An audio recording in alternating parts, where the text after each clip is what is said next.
60% of SME employees are experiencing burnout. Stress for one individual, not only can it affect them, but it can also affect the team and the business that they're working in. What I see all the time is if we focus on the culture, the right behaviours, make them sustainable, make sure that you've got the right environment, that's the key.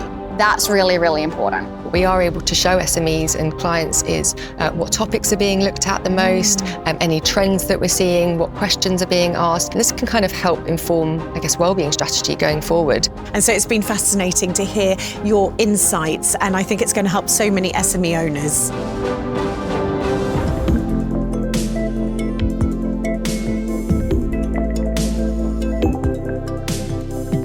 Hello and welcome to the latest episode of the Bupa Small Business Academy, where today we'll be discussing how to stop pressure becoming burnout in your small business. I'm Holly Tucker, founder of Not on the High Street and Holly & Co. And today I am joined by Katie Maycock, executive coach and founder of Just Wellbeing, a consultancy that helps leaders and teams consistently perform under pressure by focusing on prevention, resilience and sustainable performance. Katie, welcome. It's lovely to have you here. Thank you for having me. I'll also be talking to Zoe Alcott-Wells about JAAQ at Work, an exclusive employee engagement programme developed with Bupa. And later on, we'll be getting Bupa Medical Director Dr. Robin Clark's clinical perspective on how SMEs can get ahead of burnout through preventative measures and support. So, Katie, let's get straight into the topic of pressure, performance and burnout. Can you start by sharing your own personal experiences of the topic and how perhaps counterintuitively that inspired you to start your own business? Absolutely. So I always say that I had the fortunate experience of burning out before I was 27. So I say fortunate simply because I'm glad I learned it at a younger age. Yes. So I managed to burn out twice before I was 27 because I really had to go around a second time to get the full experience of it. But essentially at that time I was working in recruitment, which was a very high intense industry. And on top of that, I was having a really difficult time at home. So what I did was I used work as a way to sort of escape home life and to really start making sure that I was performing really well at work. And in doing so, I did perform really well at work. I achieved all the goals I needed to set out. You know, I won all the awards like salesperson of the year and, you know, top biller and all of that stuff. But it came at a price where for the first time I burnt out, I ended up having to take quite a bit of time off work, about 8 months off work just to restore my energy, came back into the same company with a promotion, with a team reporting to me and did the exact same thing in 6 months. So what was really interesting is when I burnt out the second time, I did take a step back and was like, hang on a second, like, surely I'm not the only person that does this. You know, at that time I was tying my self-worth to my job. I was using it as an escapism. I was using it as a way to make me feel good, but there was nothing outside of that. So if work was going bad or wasn't going the way I wanted it to be going, it was soul crushing. So when I realized that, I had to stop, and it ended up creating a platform for me to end up creating GIST, which is now helping other organisations do understand how it actually happens. That's fascinating. And I'm going to be talking to Zoe later from JAAQ, and I believe you've appeared on the platform to talk about your experiences. Is that right? Absolutely. So I've had the opportunity to sit down with JAAQ twice. So this was for the JAAQ at Work. They asked me 109 questions about my experience with burnout, what I've been doing within my business and how I can support employees, leaders and organisations better. So yes, I am on the platform. Can you tell me some of the actual practical examples of what you do within an organisation? Absolutely. So one of the things that we do when I go into an organisation, I always look at, okay, first things first, tell me a little bit about your business strategy, but also tell me what has worked well and what's getting in the way. They always love saying, oh, we've been able to achieve our targets, we smashed them, we, increased them by 10% or whatever it was. And I'm like, amazing, perfect. What were the behaviours that got you to there? And it's really interesting because like, well, we just pushed our teams really hard. We got them to work, like they pushed really hard. They were working overtime. Everyone like got together and made sure we hit those goals. I'm like, cool. So what were the behaviours that you rewarded? And it's really interesting because when we look at those practical behaviours that those people engaged in, a lot of the times they're not sustainable. So we're looking at, we encourage people, when people are working like, well done, congratulations, like you're hitting our goals, thank you so much. Or we've also got behaviours in there that actually aren't aligned with the culture that they're trying to create. And if we look at those behaviours over time, obviously repeatable behaviours create a culture. That's just a fact. Yeah. So we have to break down what are the behaviours that are actually happening in your organisation, and we look at that to understand, yes, they might have helped you achieve that goal, but if we now look at the next 12 to 18 months, are you going to be able to get to that goal in the next 12 to 18 months with the current behaviours that you've got? Where are your team at right now? Are they actually feeling so under pressure they're actually now tipping into stress? Because if you've got a stressed out team, if you push them again, they're going to fall into burnout, and you're going to be having turnover issues, Yes. all of those types of things, which is very, very costly to a business. So when we're looking at practical things, if any business is watching this, my biggest piece of advice for you would be look at the goals you achieved, absolutely. Understand the actions that you took to get there, but look at the behaviours in each team, in each department, and get a really good understanding. Is that sustainable? Are we actually creating the right culture? Is it creating the right environment for everyone to work in a comfortable, efficient, and a safe way? We know the impact burnout can have on individuals, but how damaging can it be to the wider business performance and growth? It impacts it dramatically. So we always think about the individual person who's burnt out, and it has a massive ripple effect in that team, and that ripple effect actually impacts the whole organisation. What we have to understand is when someone's burnt out or they've gotten to the point of burnout, there's usually behaviours that have led to that, and those behaviours usually come from stress. And when we're stressed out, we go into survival mode. So if someone's in survival mode, they're looking through a lens of how can I protect me? How can I support myself? And what that does is it doesn't really create an environment where we can communicate effectively, collaborate, engage. It impacts the culture dramatically. It impacts how they problem solve, decision make. And so if you've got one person doing that within a team, you've got the team going, why isn't this person collaborating with me? Why is everything so much more difficult? Why is there bottlenecks? Which then is obviously going to put the pressure and stress on the team. And it can, if you've got a couple of people on that team, it's going to cause bottlenecks, it's going to slow down progress, it's going to slow down growth. And that can be very, very impactful. As a consultant and an expert in your field, as you build GIS, you have this insight into all these business leaders and companies in the subject of burnout. Can you tell me more about this? Absolutely. So I am in such an interesting field because as I'm growing my own business, I'm managing my own stress and pressure and burnout and growing it and scaling it and all that kind of stuff.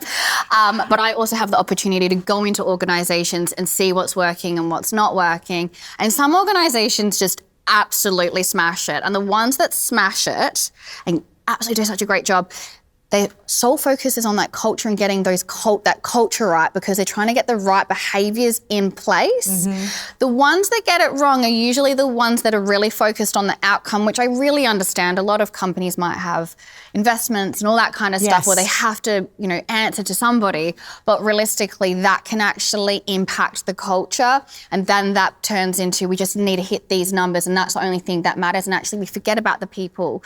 And so what I see all the time is if we focus on the culture, the right behaviours, make them sustainable, make sure that you've got the right environment, that's the key. That's really, really important.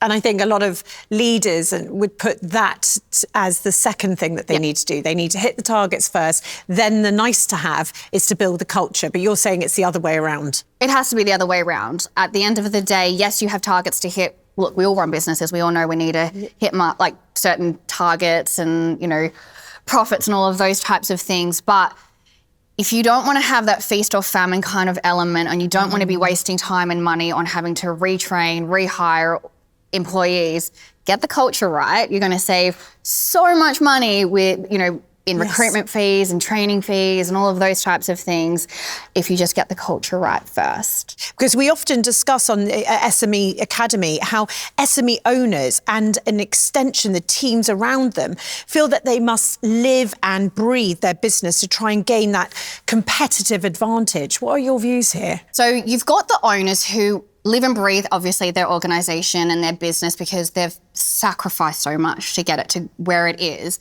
And that's really understandable at the end of the day. But when you've got a team of people that you've got to lead and you want them to have the same kind of drive and the same energy and the same desire to work in the same way. And that is unrealistic. That is unrealistic. However, if we can get people to engage in the goal, apply the right pressure in a sustainable way, providing the right resources for those individuals, we can get to that point where people do live and breathe your organisation in a healthy way that can actually drive the growth and actually support your business long term. Yeah, and that's what you want. You want that long-term, sustainable energy. You're obviously experiencing so much through different organisations. You must be seeing some burnout trends. For all the SMEs watching right now, if they want to get ahead of the problem, what advice would you have? So if I look at the trends, we go back to 2019, 2020, obviously COVID hit. We saw a lot of companies really trying to get ahead of it by implementing new strategies. So obviously we're working from home. But when obviously restrictions lifted, we saw working from home staying, and now we've seen that change. We've seen flexible working, which is important. We've seen companies throwing a whole bunch of resources at the issue. But what we're finding is that really hasn't made a dent in actually burnout rates. We're seeing burnout rates increasing. So my advice for SMEs is to really build a sustainable culture, really get those things implemented in the right way, and build a culture of accountability and responsibility at the start.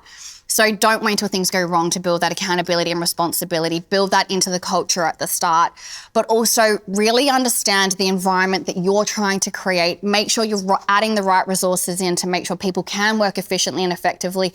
Make sure you're rewarding the right behaviours, all of those types of things to make that sustainable effort. You must have so many stories and insights. It's been fascinating. I've always loved meeting people that have actually lived their experience and then built a business around it, and to help others. So thank you so much for sharing. Thank you for having me.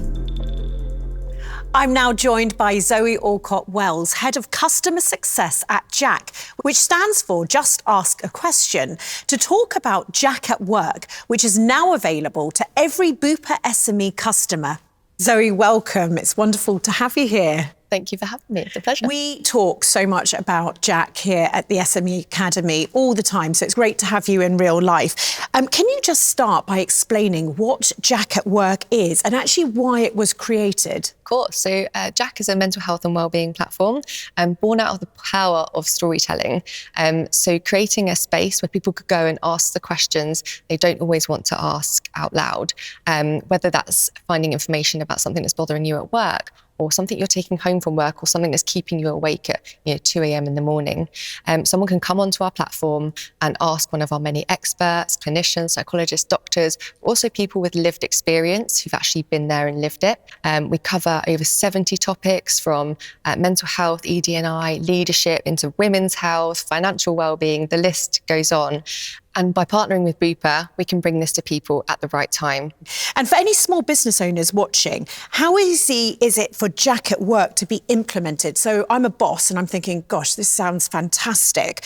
They might not have an HR team because we know what SMEs are like. So tell me about actually implementing it. So I think this is one of the things we're most proud about, is that by partnering with Bupa and making it available as part of the SME policy, there is no implementation, there's no support needed to stand it up. Essentially, there's no ongoing requirement for engagement. It's obviously free, there's no cost associated, and the platform is engaging. It's that short form video content. So once someone's been on it once, they will come back and they will come and visit and see our new content. We also run a wave of, or a host of power hours or webinars featuring different topics. And all of this is promoted through the platform and through our monthly newsletter as well. I think it's just such a great tool, isn't it, for those, as you said, you're an SME owner, budgets are tight, but you don't have the HR specialist or wellbeing specialist, all those sorts of things. So to be able to give this to your employees is just an amazing tool, but also I think a gift, because you obviously must learn so many things outside the workplace as well. Yeah, so we are able to provide data on what what people are asking, so questions that people are asking. I mentioned before, it's completely anonymous, judgment-free, but what we are able to show SMEs and clients is what topics are being looked at the most, any trends that we're seeing, what questions are being asked. And this can kind of help inform, I guess, wellbeing strategy going forward, and just understand what it is your people are interested in. Yeah, that's really interesting. What are the key ways that you see SMEs using JAAQ at work? Because I suppose it's great for prevention before actually someone ends up struggling. I think JAAQ at work, in the way that we're bringing it to SMEs, it removes those traditional barriers that are often in place to access mental health support. And you mentioned about prevention, early intervention, but also just education, psychoeducation. So being able to provide that to an SME, where if one person or two people are struggling within an SME, that impact can be felt quite soon, quite suddenly, because people aren't accessing support early enough. Whereas with something like JAAQ, that can also help with onward pathways as well into care, and help someone identify what's going on for them. It's a really valuable tool. It actually sounds like a great first step for employees. Yeah, absolutely. We're working in the more preventative space, early intervention. We can help reduce that reliance on more costly pathways, and really help save SMEs money. Yeah, and I can imagine also within the employees, if they're all using it, they can talk amongst themselves. Maybe they've seen something, maybe they witnessed something that actually they recognise in a colleague. Have you ever found that to be the experience? Absolutely. So, we work a lot in mid-corporate, and some of our mid-corporate relationships, we've seen that impact in terms of reduction in mental health, absenteeism. We work a lot with networks within these organisations, supporting, parenting networks, LGBTQ plus networks, and where they know they've got access to JAAQ, they share that information with colleagues. So yeah, it's really wonderful to be a part of and help see some of that data in real life as well. How simple is it to use in your workplace, or how do I interact with it? The beauty of the JAAQ platform is if you've got internet, you've got access to the platform. It's a workplace tool and it can support you in many, many ways at work, but it's also available to use outside of the workplace. So not just that situation that you're struggling with at work, but something that's you're taking home with you or that's keeping you awake at night. It can be used from any device. So it's a mobile platform, web platform, and you can just visit, log on, get started and ask your first question. It's the most amazing platform. I know it very, very well. And it's just, as you said, for those who maybe want to get advice in their own space, the fact that you can go through all the questions and you can pick, question 5 or question 20 that you really want to hear about. I just think it's the most fascinating experience for those actually receiving the information, because it's something that feels very intimate and yet it covers such a broad range of topics. Such a broad range of topics and completely anonymous, and creating a safe space. So that whole idea of psychological safety, where someone can go and know that the information they're getting is trusted as well, which I think is super important in the world that we live in. But it's not just about supporting yourself, and perhaps you're a leader. You want to understand how to better navigate a conversation, or understand more about a team member, or, as I said, for yourself, if you think you may be struggling but you're not quite sure, or a family member or a friend. Zoe, thank you so much for being here. We always talk about JAAQ and the SME Academy, and so it's been fascinating to hear your insights, and I think it's going to help so many SME owners. Yeah, thank you so much for having me. For the final segment, I'm now joined by Dr. Robin Clark to talk about why early intervention is just so important and some of the preventative products and services that Bupa offer to help small businesses stop stress escalating into burnout. Robin, lovely to see you again. Great to be here, thank you. So research shows that around 60% of SME employees are experiencing burnout. What are the common signs of burnout and how do they differ from everyday stresses? Firstly, let's understand there's a definite link between stress and burnout. And so stress really is the root cause, and the accumulation of that stress is what leads to burnout. So really the symptoms of stress, and they can manifest in many different ways, but it can be things such as people noticing that their sleep isn't as good as it used to be, so it's no longer refreshing. Their eating habits may change. They may be a bit more irritable. Their concentration might not be as sharp as it used to be. So things like that can be an early indication of stress without necessarily people recognising in themselves that that is what stress is. I suppose it's probably very important to have those around you being able to feed back at those points in time. Absolutely, and sometimes just that little bit of reflection, or even those prompts, just asking, "Are you all right?" or reflecting back that they've noticed a behaviour change, that can be really impactful and really important, definitely. And we know SMEs are under almost like a strain like no other. I can talk from personal experience here. And teams are asked to do more and more with less because it's a difficult job building a small business. What happens when that pressure isn't actually addressed and it causes basically an escalation and it's left unchecked?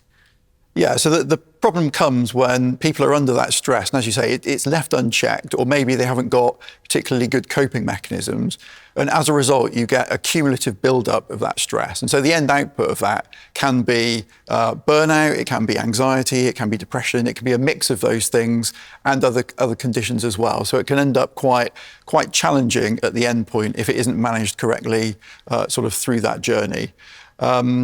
So I think other things to be mindful of, particularly in a business environment, an SME environment, is people under stress. It can increase the likelihood of them being absent from the workplace.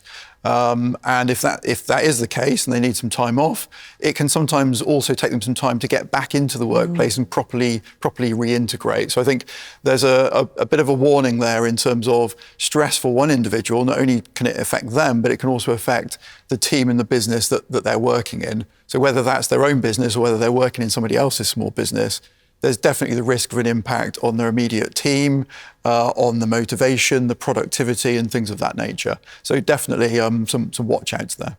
With that in mind, how important is preventative support from a clinical standpoint to stop that escalation?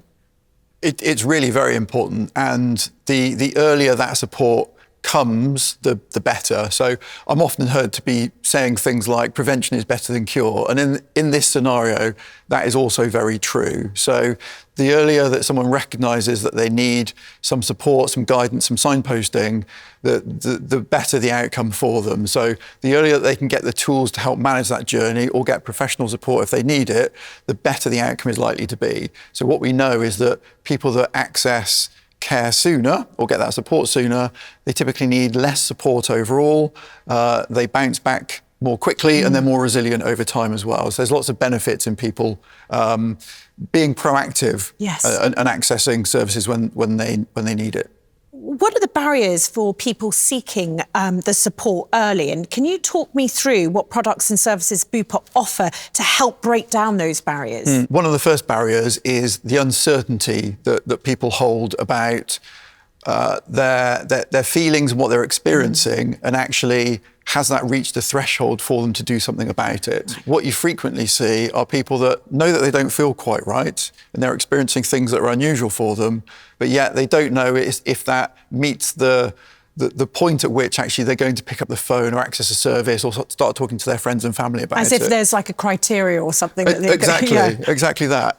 But actually, I think the fact that they've recognised that something doesn't sit well with them in itself should be enough to trigger them to do something. So I think that uncertainty is the biggest barrier. In terms of some of the ways that people can then address that, so within Bupa we have Blua, so that's a way that those individuals can connect with a clinician. That enables them to discuss how they're feeling, some of the things that are happening in their life. It may mean that they can be appropriately signposted and supported. There's things to do with those coping mechanisms as well, and helping to build up their resilience by having coping mechanisms that they can apply at the right time. But again, when it comes back to understanding sort of what's the threshold for when something else needs to happen, again, I think that's an important part of the conversation that can happen through accessing a service like Blua. And for those people that have access to the Blua platform, if they do need any onward care, then they've got the benefit of Members First. So that is where there's a range of services provided by Bupa. And if a member uses those, then they can do without it affecting any of their outpatient allowance or their excess. And it's a really speedy way for them to access care and to see a clinician and get them back on the right foot. I know you've already heard about JAAQ and the JAAQ platform today, but once again, I'll just reiterate what a brilliant platform it is. It's an excellent resource. There's lots of fantastic material to really help support and signpost people and for them to understand about those particular conditions. And I think that's a really great platform for helping people to understand that what they feel, actually lots of other people go through this too. And I think it helps with that call to action, but also, again, about breaking down those barriers for enabling people to take the next step. So I think that's a really important one too. Yeah, so they don't feel alone. Oh, completely. And nobody should feel like they're alone, because there are so many options for people to access. And I've named just a few, but there are a myriad out there that people absolutely should be accessing if they need to. Honestly, it's been so fascinating. Thank you so much for being here with us again. Oh, it's been brilliant being here. Thank you. Well, that's all we've got time for today. Thanks to Katie, to Zoe and to Robin for sharing all their insights and experiences on how to stop stress becoming burnout in the small business environment. Thank you for watching, and we'll see you next time on the Bupa Small Business Academy.